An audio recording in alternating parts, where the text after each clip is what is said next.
Hey guys, I am back with another video, and it is a book related video because apparently I'm a booktuber now. But you may not know this, however, I am an avid reader. I've always been an avid reader. I've always been a part of, those book competitions, reading challenges throughout my elementary school life.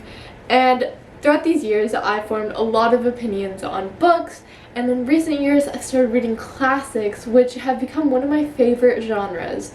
And though they can be really hard to sort of get into, I found this really deep love for them, and I don't know, I think they're special. Not all. Okay, not all classics were made the same. But that's why I'm making this video, so that I can help maybe some people navigate what classics are good. And it's summer. We all want a nice intellectual girl summer, and classics are the perfect way to accomplish that. So without further ado, here are my summer 2022 classic book recommendations.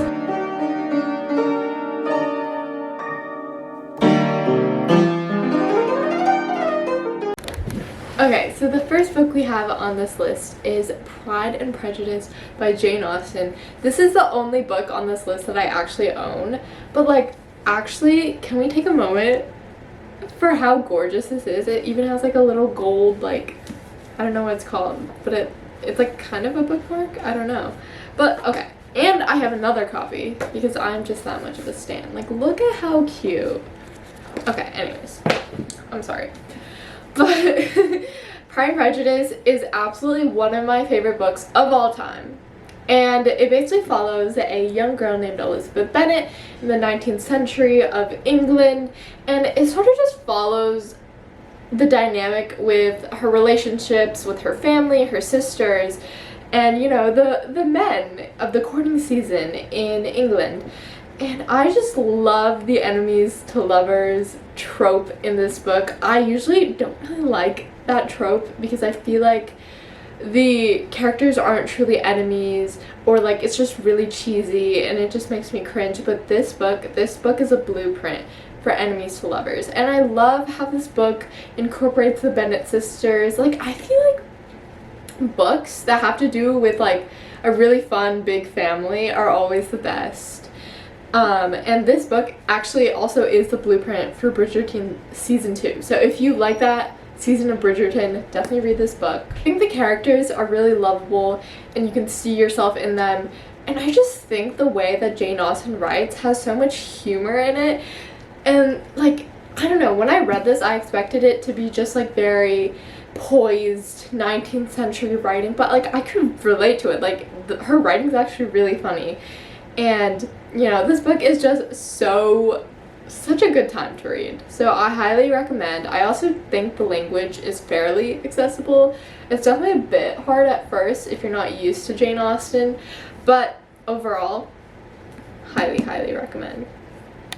Okay, so the next book on this list is The Bell Jar by Sylvia Plath, which basically follows our main character, Esther Greenwood, through the 1960s as a woman attending this elite all-women's university where her main focus is essentially writing. And this character really mirrors Sylvia Plath herself, and it's sort of just fictionalizing her real life.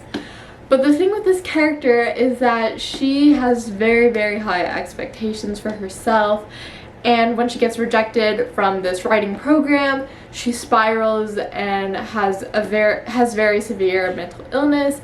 And the book just sort of takes a turn and talks about her experience in a mentally ill asylum. With that, we see a lot of what the 1960s had in store for mental illness, for women in relationships. You see a lot of historical context. And I think that era is a very intriguing era because it wasn't that long ago, but there's a lot of things that you're just it's really interesting to hear about, and you feel like everything's sort of antiquated in its own sense. I also do have to put a trigger warning that there is very blatant racism. I don't think Sylvia Plath is a good person. She definitely was racist. However, I do really enjoy this book. But, beware when you read it, so, yeah. I also have to say, when you take into account the way The Bell Jar ends, I don't want to spoil anything, and then you take into account Sylvia Plath's life, you know, you feel a little heart-wrenched. Not in a way you might expect, but I'm not going to say anything, you have to read it. So the opening line of The Bell Jar goes as follows. It was a queer, sultry summer. The summer they electrocuted the Rosenbergs. This is a very famous opening line. I think it's a banger. It does what an opening line should do. I love it. Okay, so now the next book on the list is And Then There Were None by Agatha Christie. Now this is such a fun book to read. Like, it's so gripping and the language isn't too hard to read. It basically follows a group of strangers that get an invitation to this secluded island, and all of a sudden they keep dying one by one, and everyone's like, who is killing us? And you really don't know until the very end. And the events that happen are buck wild. It's not just like they die, they like someone like murders them. It's like just they die in the most bizarre ways, but like someone's murdering them, but not like just shooting them, you know? I also just think that like I love a good murder mystery that has some wit, you know, that's not just like, oh, these people are dying, who did it, but it's like this crazy plot where like super unrealistic but like very psychological, and you're just like, why, who did this, why would someone do this? It could literally be the character whose perspective you're reading in, because this book follows the different characters' perspectives. I also do have to say that if you know the original title of this book, when I found that out, that did ruin the book for me a bit. But I like to pretend that never happened. But Agatha Christie is known as the queen of mystery, and this book really proves it. It's like probably her most popular book. This isn't something new. And if you like mystery, if you like murder mystery, you have to read this book. And it's really interesting to see the different dynamics with the characters. My favorite was Vera. She, like, I always thought she was a baddie, but like you'll see like the dark truth come through, and it's very shocking. I don't know, you may have read the like contemporary adult literature version of this book, which is The Guest List by Lucy Foley. It's like loosely based on And Then There Were None, but honestly I prefer And Then There Were None. But it has a very similar premise with like all these secrets coming through and whatnot, so yeah. Okay, and then we have The Great Gatsby by Zelda Fitzgerald, obviously. This book, okay, I know a lot of you may be watching this and thinking, you're kidding. I had to read this book in high school and it absolutely made me hate it. Well, let me just tell you that it is worth the read outside of school. I thoroughly enjoyed it. I did not read it through school.